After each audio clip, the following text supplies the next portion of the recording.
Buenos días, el día de hoy tenemos el tema de la Iglesia y el Papa. Pues así para empezar esta catequesis, pues siempre nos ponemos en las manos de Dios. Señor mío y Dios mío, creo firmemente que estás aquí, que me ves, que me oyes. Te adoro con profunda reverencia, te pido perdón de mis pecados y gracia para hacer con fruto este rato de oración. Madre mía Inmaculada, San José mi Padre y Señor, Ángel de mi guarda, intercede por mí. Bueno, pues como les platiqué la vez pasada, para poder entender es necesario querer creer, ¿verdad? Es bien importante que tengamos esa disposición, aunque algo no lo comprendamos en el momento que lo escuchamos, pues tener ese deseo de querer entenderlo y de querer aceptarlo, ¿verdad? Eso es bien importante, la disposición. Bueno, pues entonces vamos a hablar de la Iglesia Católica. En Mateo capítulo 16 dice Jesús, y yo te digo que tú eres Pedro y sobre esta piedra edificaré mi iglesia. Y las puertas del infierno no prevalecerán contra ella. Te daré las llaves del reino y de los cielos, y todo lo que ates sobre la tierra quedará atado en los cielos, y todo lo que desates sobre la tierra quedará desatado en los cielos. Bueno, pues más claro que esto no puede estar, ¿verdad? Aquí Jesús habla claramente de las llaves del reino que le entrega a Pedro, y dice que sobre esta piedra edificaré mi iglesia, y la piedra es Pedro. Bueno, también en el capítulo 2 del Antiguo Testamento, en el Génesis, dice: entonces el Señor Dios infundió un profundo sueño al hombre y éste se durmió. Tomó luego una de sus costillas y cerró el hueso con carne. Y el Señor Dios de la costilla que había tomado del hombre formó una mujer y la presentó al hombre. Le puso el nombre de Eva, que quiere decir la madre de todos los vivientes. En el Nuevo Testamento los evangelios cuando relatan la pasión del Señor, tras la muerte de nuestro Señor, uno de los soldados le mete una lanza en el costado y al instante brotó sangre y agua. La sangre y agua, símbolos de los sacramentos, ¿verdad? Específicamente del bautismo y de la Eucaristía. Y pues así como Eva salió del costado de Adán dormido, de igual forma la iglesia salió del costado de Cristo dormido en la cruz. La iglesia es la esposa de Cristo. Y pues Cristo es el nuevo Adán. Bueno, entonces la Iglesia Católica es universal, ¿verdad? Esto quiere decir que es para todos los pueblos, no como en la antigüedad que el pueblo judío era únicamente para los judíos, ¿verdad? O sea, Dios quiere formar un pueblo nuevo de todos los seres humanos que ha creado. No importa de qué raza, ni de qué color, ni de qué etnia, ni qué idioma hablen, ¿verdad? Esto es lo que significa ser católico, que estamos aceptados todos, ¿verdad? No solo algunos sí y otros no. La Iglesia Católica es porque tiene una sola fe. Esto quiere decir que todos creemos en lo mismo, ¿verdad? Es un solo Dios. Creemos en Jesucristo, en el Espíritu Santo y en los sacramentos. Una misma Eucaristía. Esto significa que aunque se celebre la misa en diferentes idiomas en cualquier parte del mundo, son las mismas lecturas, el mismo evangelio en cualquier parte del mundo, ¿verdad? O sea, en todo el mundo se proclama la misma palabra y el mismo evangelio, a excepción, digamos, cuando es un matrimonio o cuando es un bautismo, se cambian algunas lecturas, ¿verdad? Pero está permitido por la iglesia. Y lo otro es que es un solo papa, o sea, el papa es la cabeza de la Iglesia Católica, ¿verdad? Que viene desde la sucesión de Pedro. Y esto quiere decir que nosotros estamos sujetos al Papa, ¿verdad? O sea, él es la cabeza y pues es el signo visible de la unidad de la Iglesia, ¿verdad? O sea, por así decirlo, es el jefe de la Iglesia Católica. Cualquiera que quiera no ser obediente a lo que dice el Papa o los mandatos del Papa, pues automáticamente estaría fuera de la iglesia, ¿verdad? O sea, ser católico implica que nos regimos por el Papa, ¿verdad? Por lo que él nos dice. Y la otra es que es una misma misión, o sea, la misión de evangelizar, de servir, de amar, de bautizar, de anunciar a Jesús, ¿verdad? Desde hace más de 2000 años. ¿Por qué es tan importante esta unidad? Jesús mismo rezó cuando decía que todos sean uno como tú, Padre, estás en mí y yo en ti. Cuando la iglesia está unida, refleja el amor y la unidad de Dios. Esa unidad es un testimonio para el mundo entero. Es triste ver cuando nosotros los católicos no tenemos caridad para con nuestros mismos hermanos en la fe, ¿verdad? O sea, que si vemos que tienen alguna necesidad, están padeciendo alguna pena, pues que nos hagamos de la vista gorda y no nos interesemos. Todos deberíamos de pensar que las alegrías de nuestros hermanos son mis alegrías, sus problemas son mis problemas, sus anhelos son mis anhelos, ¿verdad? ¿Y qué es la comunión de los santos? La comunión de los santos es la unión espiritual de todos los miembros de la iglesia unidos en Cristo, ya sea que estén en el cielo, en el purgatorio o en la tierra. Cuando decimos el credo, decimos creo en la comunión de los santos. Estamos afirmando que todos los bautizados estamos conectados como una sola familia por la gracia de Dios. Por eso les digo que cuando alguien se casa, se divorcia, se enferma, se cura, comete un pecado como el aborto, la eutanasia, nos afecta a todos. O sea, no podemos voltear la cara cuando vemos estas situaciones y decir, bueno, no es de mi familia, no es mi hermano, no es mi primo, pues a mí no me importa. Realmente sí nos importa porque somos una familia, ¿verdad? Y somos el cuerpo de Cristo, y pues si el cuerpo, como el cuerpo humano, está enfermo, ¿verdad? O sea, si el brazo me duele, pues me afecta todo el cuerpo. Entonces, pues eso lo tenemos que tener bien claro, ¿verdad? Que lo que le pase a mi hermano, me pasa a mí también. ¿Quiénes forman parte de la iglesia? La iglesia en sí somos 3 iglesias: la iglesia triunfante, la iglesia purgante y la iglesia militante. La iglesia triunfante son todos los que ya están en el cielo, ¿verdad? O sea, todos los que ya están gozando de la gloria de Dios. Y ellos oran por nosotros, tanto los que son declarados santos como en la iglesia, como muchos santos que son anónimos, ¿verdad? Que no están canonizados, pero son santos, y pues obviamente los que están en el cielo, ¿verdad? Todos ellos oran por nosotros. La iglesia purgante son las almas que están en el purgatorio, que están siendo purificadas para poder llegar a la presencia de Dios, ¿verdad? Y lo otro, algo bien importante es que en la iglesia purgante, que son las almas que están en el purgatorio, ellos no pueden hacer nada por ellos mismos. Ellos pues están en un estado en donde nosotros tenemos la obligación cristiana de rezar por ellos. Y la iglesia militante, que somos nosotros los que estamos aquí en la tierra, ¿verdad? O sea, estamos luchando cada día por vivir la fe, hacer el bien y seguir a Cristo. Rezamos unos por otros, por los difuntos, y pedimos ayuda de los santos.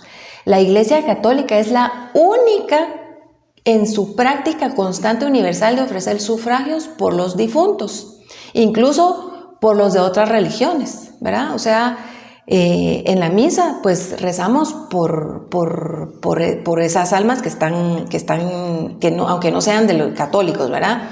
¿Y qué son sufragios? Los sufragios son actos ofrecidos por el bien de las almas de los difuntos, especialmente la misa, las oraciones, las obras de caridad y las indulgencias. Estos sufragios ayudan a las almas que están en el purgatorio para que puedan purificarse y llegar al cielo. ¿Y por qué la iglesia ora incluso por los que no fueron católicos? Porque cree firmemente que Dios quiere que todos se salven y que su misericordia es infinita. La iglesia no presume saber el destino eterno de nadie. Confía en que Dios puede haber tocado el corazón de cualquier persona, incluso en el último momento de su vida. Por eso ofrece oraciones también por los difuntos de otras religiones, creencias, como un acto de amor.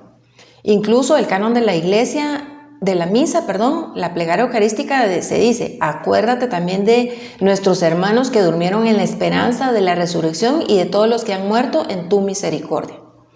Por eso la iglesia es universal. Otra parábola de los evangelios que nos puede ayudar a entender la iglesia es la parábola del buen samaritano, que está en Lucas 10. Dice: un doctor de la ley le pregunta a Jesús qué debe hacer para heredar la vida eterna. Jesús le responde con esta parábola. Dice: un hombre bajaba de Jerusalén a Jericó y cayó en manos de los ladrones. Le quitaron todo, lo golpearon y lo dejaron medio muerto. Pasó un sacerdote, lo vio y siguió de largo. Pasó un levita, también lo evitó. Pero pasó un samaritano que iba de camino, lo vio, se compadeció de él, se acercó, le curó las heridas con aceite y vino, lo montó en su cabalgadura y lo llevó a un mesón y cuidó de él. Al día siguiente dio dinero al mesonero y le dijo: cuídalo y lo que gastes de más te lo pagaré al regresar. Luego Jesús pregunta: ¿quién fue el prójimo del hombre herido? El doctor de la ley le responde: el que tuvo compasión de él. Jesús le dice: ve y haz tú lo mismo. La interpretación simbólica cristiana de esto, pues muchos santos padres han visto en esta parábola una representación del plan de salvación. El hombre herido es la humanidad caída, es Adán, somos nosotros, que estamos heridos por el pecado, medio muertos en el camino de la vida. Los ladrones son el pecado, el demonio, el mundo. Lo despojan, lo dejan sin fuerzas y lo abandonan. El sacerdote y el levita es la ley antigua, que no puede salvar del todo. Pasan de largo porque no pueden curar el alma herida. Solo muestran lo que está mal, pero no lo sanan. El buen samaritano es Jesús. Se acerca, no le importa que sea de otro pueblo, porque ustedes saben que los samaritanos no se llevaban con los judíos. Y se compadece, lo cura con aceite y vino, símbolos de los sacramentos, ¿verdad? Especialmente la unción y la Eucaristía. Lo carga sobre sí mismo, como Jesús cargó nuestros pecados en la cruz. Lo lleva al mesón, que es la iglesia, ¿verdad? La iglesia, el mesón es la figura de la iglesia. En el lugar donde se cuida, se cura, se acompaña. Yo voy a la iglesia porque estoy malherida, no porque me sienta santa ni porque ya sienta que ya estoy totalmente convertida y no me hace falta, ¿verdad? Sino que sé que estoy enferma espiritualmente, pero sé que ahí me están curando. Ahí se recupera el alma herida. El mesonero puede verse como los pastores de la iglesia, los obispos, los sacerdotes, los ministros. Las monedas son los dones de Cristo, la gracia, y promete volver. Jesús volverá al final de los tiempos. En resumen, Cristo es el buen samaritano que se compadece de nosotros, nos cura, nos deja la iglesia para que sanemos. El mesón, pues ya se los había dicho, ¿verdad? Es la figura de la iglesia que recibe a los heridos por el pecado y los cuida hasta que Cristo vuelva. Por eso nunca debemos hacer juicios, ¿verdad? De nadie, de decir es un pecador, ¿cómo puede estar aquí en la iglesia? A nosotros no nos corresponde juzgar a nadie, ¿verdad? Si está ahí es porque necesita ser curado. ¿Y qué es la antigua ley? Pues la ley fue dada a Dios por Moisés en el Antiguo Testamento, especialmente en el Éxodo y el Levítico. Incluye los 10 mandamientos, muchas normas religiosas, morales y rituales, sobre todo eran sacrificios, pureza, la forma de alimentación, etc. Su fin era guiar al pueblo de Israel a vivir según la voluntad de Dios y prepararlos para la venida del Mesías. ¿Por qué la ley no salva por sí misma? Porque enseña lo que está bien y lo que está mal, pero no da la fuerza interior para cumplirla. No tenían el Espíritu Santo todavía, esto hasta Pentecostés. No podían curar las heridas del pecado, ¿verdad? Del pecado original, que sí se curan a través del bautismo. No ofrecían una redención definitiva, sino sacrificios temporales. San Pablo lo dice claramente: la ley fue nuestro pedagogo que nos condujo a Cristo. En resumen, la ley antigua fue buena y necesaria, pero era solo una preparación. Solo Cristo con su gracia y su entrega puede salvarnos de verdad. La ley decía, haz esto, pero Cristo nos da el poder de hacerlo. Y lo hacemos solo mediante la ayuda de los sacramentos, ¿verdad? ¿Qué pasa si alguien que no va a la iglesia o no está bautizado puede salvarse. Dios quiere que todos se salven. Lo primero que hay que recordar es esto. Dios quiere que todos los hombres se salven y que lleguen al conocimiento de la verdad. Dios es infinitamente justo y misericordioso. No condena a nadie, sino que le da siempre la oportunidad de salvarse, ¿verdad? Jesús instituyó la iglesia y los sacramentos como camino ordinario de salvación. Cristo fundó la Iglesia Católica y dejó los sacramentos como medios normales para recibir su gracia. El bautismo es necesario porque nos borra el pecado original y nos hace hijos de Dios y miembros de su iglesia. En resumen, pues fuera de la iglesia no hay salvación, pero eso no significa que todos los que estén fuera visiblemente estén condenados. Que sin culpa suya no la conoce, quien sin culpa suya no la conoce puede salvarse por la gracia de Dios. La iglesia es el camino seguro y completo de salvación, pero Dios no está limitado a los medios visibles. ¿Pero qué es la gracia? Ya anteriormente se los había comentado, pero aquí se los vuelvo a decir. La gracia es un don gratuito que nos comunica su vida divina. Es como si Dios nos abre su corazón y nos compartiera sus fuerzas, su luz, su amor para hacernos santos y llevarnos al cielo. Es toda esa fuerza. Todos estamos aunque el bautismo nos borra el pecado, tenemos la tendencia al mal. Pero la gracia nos ayuda a contener esa tendencia al mal. Nos da esa fortaleza de saber decidir entre el bien y el mal. Yo sé que el mal es atractivo, pero en el fondo la gracia me ayuda a entender que el bien, aunque no sea tan atractivo, me hace bien. O sea, me hace bien como su nombre lo indica, ¿verdad? Bueno, y pues esto la gracia no la merecemos, pero es un regalo que Dios nos da, ¿verdad? Entonces, pues hay que agradecer la gracia. Y la gracia, hay tipos de gracia, ¿verdad? La gracia santificante, que es la vida de Dios en el alma. Se recibe por el bautismo y nos hace hijos de Dios y templos del Espíritu Santo, herederos del cielo. Si vivimos en gracia, estamos en amistad con Dios. Se pierde con el pecado mortal, pero se recupera con la confesión. La gracia actual es una ayuda puntual de Dios para hacer el bien, para resistir una tentación, para orar, para tomar una buena decisión. Viene como inspiraciones y empujoncitos que nos da el Espíritu Santo, ¿verdad? Que a veces cuando tenemos un pensamiento de, mira, haz esto, pero hazlo de esta forma, pues esa es una inspiración del Espíritu Santo. No transforma el alma como la gracia santificante, pero nos impulsa hacia Dios. Y las gracias sacramentales son las gracias especiales que recibimos en cada sacramento. Por ejemplo, en la Eucaristía, pues nos da la fuerza espiritual. En la confesión nos da la paz, nos sentimos perdonados realmente, ¿verdad? Y la fortaleza contra el pecado. En el matrimonio, la gracia se nos da para amarnos, o sea, la gracia del sacramento es esa gracia que nos da para luchar todo el tiempo, ¿verdad? Para no decir, bueno, yo ya no estoy enamorada de este hombre, ya no lo quiero, ya no voy a luchar, me voy a divorciar. No, la gracia del sacramento es, bueno, a pesar de sus miserias, a pesar de que él tiene muchos defectos y que yo también tengo los míos, yo estoy dispuesta y quiero luchar por este matrimonio, ¿verdad? Esa es la diferencia entre los que están casados solo por lo civil y los que están casados por la iglesia católica, ¿verdad? ¿Por qué es tan importante? Sin la gracia no podemos salvarnos ni vivir como cristianos verdaderos. Pero con la gracia todo se vuelve posible, porque Dios actúa en nosotros. San Pablo lo decía. Por la gracia de Dios soy lo que soy y su gracia no ha sido estéril en mí. Y también decía, mi gracia te basta porque mi poder se manifiesta en la debilidad. En resumen, la gracia es un regalo del amor de Dios que nos transforma, nos sostiene y nos lleva al cielo. No se ve, pero se siente. Cuando hacemos oración, cuando perdonamos a alguien, cuando elegimos el bien, ahí está actuando la gracia. El Espíritu Santo, vamos a hablar del Espíritu Santo, es la tercera persona de la Santísima Trinidad.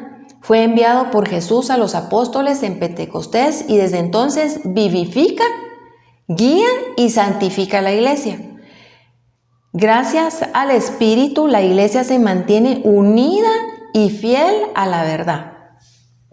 Se administran los sacramentos con poder divino. Los fieles reciben gracia para amar, orar y servir.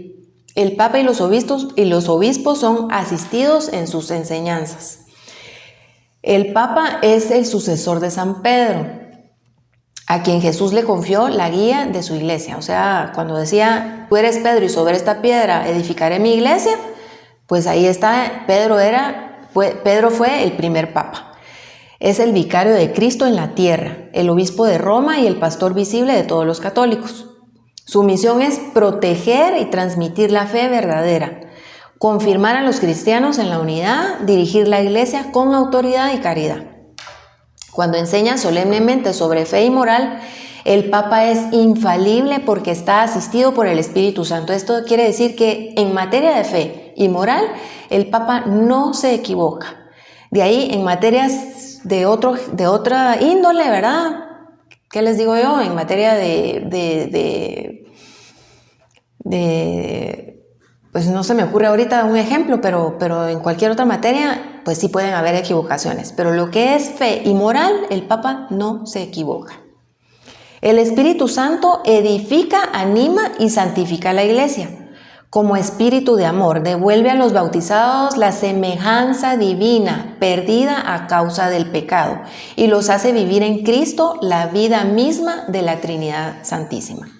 Los envía a dar testimonio de la verdad de Cristo y los organiza en sus respectivas funciones para que todos den el fruto del Espíritu. Cuando decimos en el credo, creo en el Espíritu Santo, la Santa Iglesia Católica, estamos afirmando que creemos en el Espíritu Santo que actúa en la Iglesia, santificándola, edificándola según la medida de Cristo, animándola a realizar la misión que tiene confiada. Aunque la expresión literal en algunas lenguas vernáculas parezca afirmar que el acto de fe está dirigido hacia la Iglesia, no es así en la Iglesia latina. El acto de fe se dirige a Dios y no a las obras de Dios. La Iglesia es una obra de Dios y en el credo afirmamos creer en ella, que es obra de Dios. Solemos decir que el Espíritu Santo es como el alma de la Iglesia porque realiza en ellas algunas funciones que el alma realiza en el cuerpo. La vivifica, la empuja a la misión, la unifica en el amor, pero la relación del Espíritu Santo con la Iglesia no es igual a la que existe entre el alma y el cuerpo humano, que forman una persona. Por eso no decimos que la Iglesia es la personificación del Espíritu ni una encarnación suya, ¿verdad? Así es que, bueno, pues hasta ahí el tema de hoy de la Iglesia. Yo los invito a acercarnos a la Iglesia, ¿verdad? A la Iglesia Católica. A veces, pues, aunque veamos cosas que no nos agradan en alguna iglesia, pues tenemos la libertad de ir a otra iglesia, de buscar la iglesia que más nos guste, ¿verdad? Siempre y cuando, pues, sea la Iglesia Católica. Muchísimas gracias.